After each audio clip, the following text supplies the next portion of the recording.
In de loods aan de Puttenweg wordt momenteel hard gewerkt. De IJsselsteinse buurt maakt zich namelijk op voor een speciaal jubileum deze carnaval. Dat we 5 keer 11 jaar meelopen is natuurlijk ontzettend bijzonder. Er zijn weinig buurtschappen, zeker hier in IJsselstein, die dat ook waar kunnen maken. Dus ja, daar zijn we heel blij mee met z'n allen. In 1972 zijn er 3 buurtgenoten bij elkaar gaan zitten.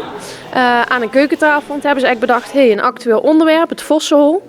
En daar hebben ze gedacht, nou, daar gaan we iets mee doen. En zijn ze in de optocht mee gaan lopen. Nou, het moeilijkste deel is echt het begin. We beginnen met de ideeën opbouwen, moeten met z'n allen in conclave, hoe gaan we het aanpakken. Dus we hebben een idee, we hebben foto's opgezocht en dan maak het maar zelf. Dat is het begin is echt het lastigste om een wagen te bouwen. Nou, het idee van deze wagen is ontstaan omdat we 5 keer 11 jaar bestaan dit jaar. En daarom wilden we iets bijzonders doen. En wat dat bijzonders is, dat ga je in de optocht zien. We kunnen ook zien dat jullie een bepaalde manier en look hebben van het bouwen. Is dat bewust? Ja, dat is inderdaad bewust. We hebben deze look geperfectioneerd. En we hebben onze eigen dingetje eroverheen gegooid. Een eigen Puttenweg sausje noemen wij het. En als iets goed werkt, dan hoeft het niet altijd te veranderen.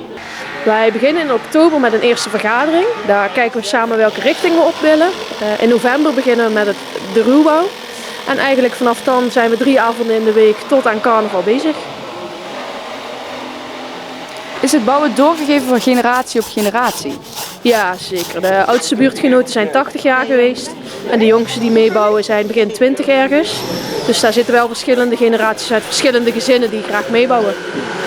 Met hoeveel mensen zijn jullie in de groep? Nou, met de wagenbouw zijn we ongeveer met 10 tot 15 personen. En in IJsselstein lopen we dit jaar bijvoorbeeld met 40 personen mee in de optocht. Dat is wel heel veel. Normaal gesproken zijn we met ongeveer 20 personen. Maar nu vanwege het jubileumjaar pakken we extra groot uit. Hoe zien jullie de toekomst van de wagenbouw op de Puttenweg? Dat is een hele goede vraag. Wij zien dat de buurtgenoten langzaamaan allemaal wat ouder worden. En dat er weinig jeugdigen in de buurt bijkomen. Dus we zijn heel blij dat we dit jaar 55 jaar aan de wagenbouw doen.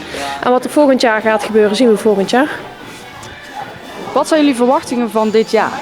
Ja, we hebben eigenlijk weinig verwachtingen. We willen een mooie optocht neerzetten, een mooie wagen bouwen. We willen juist een mooie optocht neerzetten voor de mensen langs de kant. En welke resultaten erbij huurt, dat zien we dan wel. Alles is metgenomen. Maar als we eenmaal een mooie optocht kunnen neerzetten voor het publiek.